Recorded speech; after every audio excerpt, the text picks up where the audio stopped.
Guess who is back. मी माझ्या daily रुटीनला resume केलं होतं.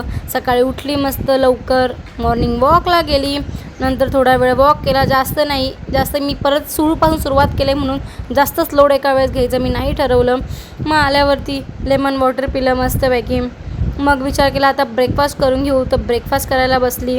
तेवढ्यात माझ्या पप्पांनी पण ठरवलं होते आज की ते माझ्यासोबत आज खाणार स्प्राउट्स हेल्दी. तर आम्ही दोघांनी मिळून स्प्राउट्स खाल्ला. थोडी सवय सुटल्यासारखी झाली आहे गाइस, बट हमको ये कंटिन्यू तो करना है, तो हम करेंगे ही कंटिन्यू. तो गाइस जैसे कि आपने अभी देखा कि मैंने ब्रेकफास्ट वगैरह कर लिया है, ठीक है. और अभी ब्रेकफास्ट करके मुझे 1 घंटा हो गया है एंड मुझे फिर से लग गई भूख. परत लागली भूख. जस्ट इंडियन स्टमक्स जिनको कभी आदत नहीं होती ऐसा अच्छा खाने की, क्या सकाळी उठले चपाती भाजी दाबून खाल्ली की झालं. मग दुपारी 2 वाजता पण मस्त जेवण चपाती भाजी भात खायचं आणि पोट भरून खायचं. इनको आदत नहीं होती ना थोड़ा हेल्दी खाने की, हेल्दी राहायची, हेल्दी खायची सवयच नसते आपल्या जसं इंडियन स्टमक्सला. काय करू मी याचं.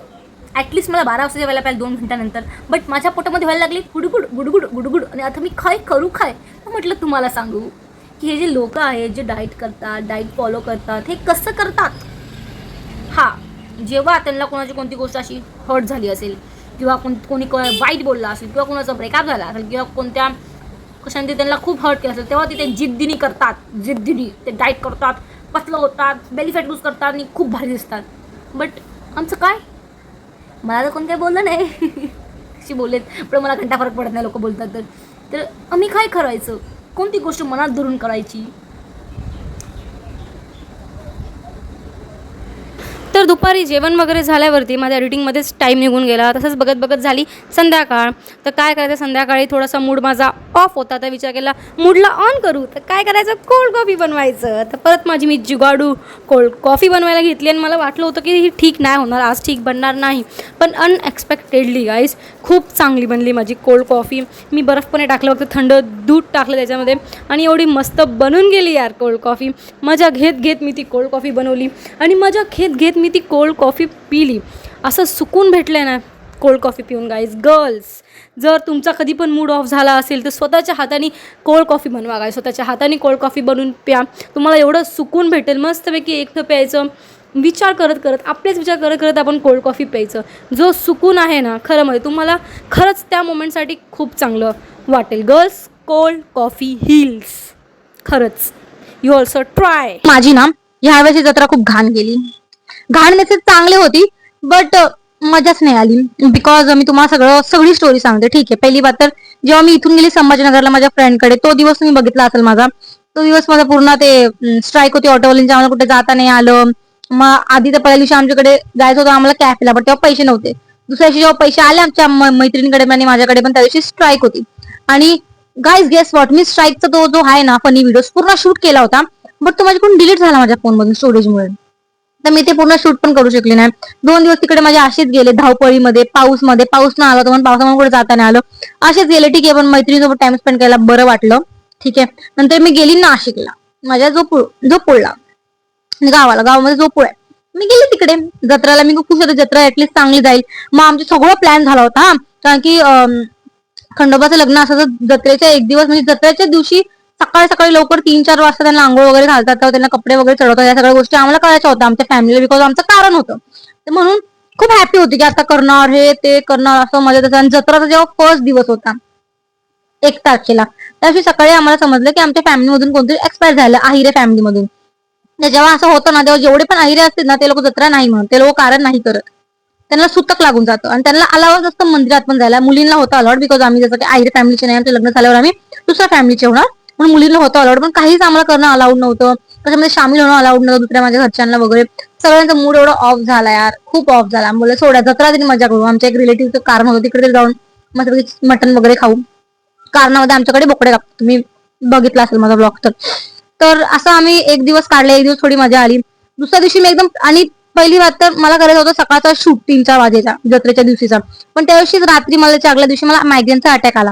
माझा पूर्ण मूड ऑफ होऊन गेला. मला हे समजलं की जर मी आता आराम केला तरच मी जत्रेच्या दिवशी, म्हणजे 2 तारखेला मी एकदम स्ट्रॉंग राहील, बरोबर. पण नाही झालं तसं. दुसऱ्या जत्रेच्या दिवस आला, सकाळपर्यंत ठीक होतं, एवढी काय मजा आली नाही. ठीक आहे, माझे फॅमिली मेंबर त्यावेळेस नव्हते कोणी जास्त एन्जॉय करायला, मजा आली नाही. मग नंतर दुपारी म्हटलं जत्रा फिरू, संध्याकाळी मस्तपैकी 12 गाड्या बघू, मेळामध्ये फिरू, हे ते करू. आणि काय झालं माहितीये, पाऊस पडायला लागला दुपार नंतर. मी अशी रेडी झाली, कॉम्पॅक्ट वगैरे लावला, लिपस्टिक लागला, लावल्यान लागला पाऊस पडायला. मेळ्यात जस्ट फिरायला मी गेली तसंच लागला पाऊस पडायला. म्हणजे सगळं माझ्याच नशिबात व्हायचंय का, मी सगळ्याच्या पण नशिबात होत होतं. तर पाऊस पडायला लागला आणि 12 गाड्या जे ओढतात ते समथिंग 5:30-6 वाजता ओढतात. एवढा जोरात पाऊस होता की आम्ही सगळे बसलो होतो घरामध्ये, सगळे पोरपुरी. आम्हाला वाटलं एवढ्या पावसामध्ये 12 गाड्या तो माणूस कसा काय ओढणार, त्याचे पाय तर घसरतील वगैरे. आम्ही बसलो. थोड्या वेळाने आमचे काका येतात, त्यामुळे सांगत 12 गाड्या ओढल्या गेल्या. एवढं तेव्हा असं गंध वाटला, लाईट नव्हती. ठीक आहे, दिवसभर लाईट नव्हती, सारखा पाऊस, किचकिच किचकिच घरामध्ये, वरतून ओली झाली होती, थंडी वाजत होती, सगळं काय होतं त्या दिवशी. ठीक, सगळं काय होतं त्या दिवशी. दिवस एवढा घाण गेल्यानंतर मग बोललो सोड, संध्याकाळ झाली. पावसामध्ये गेलो, दर्शन केले, बिकॉज दर्शन करायचे होते. माझ्या बहीण होती माझ्यासोबत, तिला पण गेलो, भिजलो वगैरे. बोले पाऊस कधी थांबतो, पाऊस थांबला थोडा संध्याकाळी 7-8 वाजता. तोपर्यंत गाईज एवढ्या लोकांचे नुकसान झालेत ना, खूप नुकसान झाले ऍक्च्युली. म्हणून खूप वाईट वाटत होतं. लाईट पण नव्हती, मग खूपच सगळं मेसी मेसी मेसी मेसी चालू होतं. मग काय संध्याकाळ झाली, थोडं जेवलं वगैरे, जाऊन मग मटण खाल्लं कारणाच्या इथं. आणि खूप लोकांचं नुकसान झालं, म्हणजे ना, त्यांच्या जेवण असतं कारणाला सगळीकडं, त्यांच्या जेवणामध्ये पाणी वगैरे, एकदम वारा आला होता, सगळं काही एकदम मंडप वगैरे पडले लोकांचे, एवढं घाण हालत होती. यावेळी यात्रा फुल मेसी यात्रा होती. तर कधीच झालं नाही मला लक्षात की यात्रेमध्ये पाऊस आला असेल.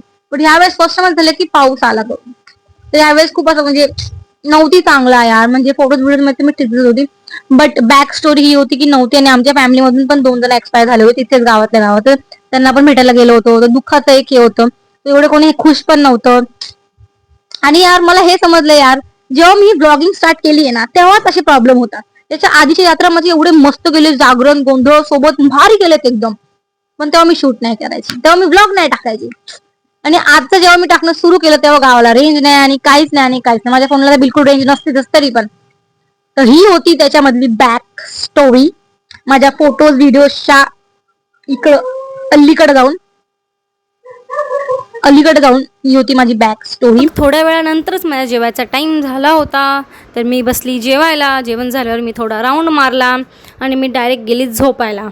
तर भेटूया आपण उद्याच्या ब्लॉगमध्ये guys. Good night, bye bye, sweet dreams.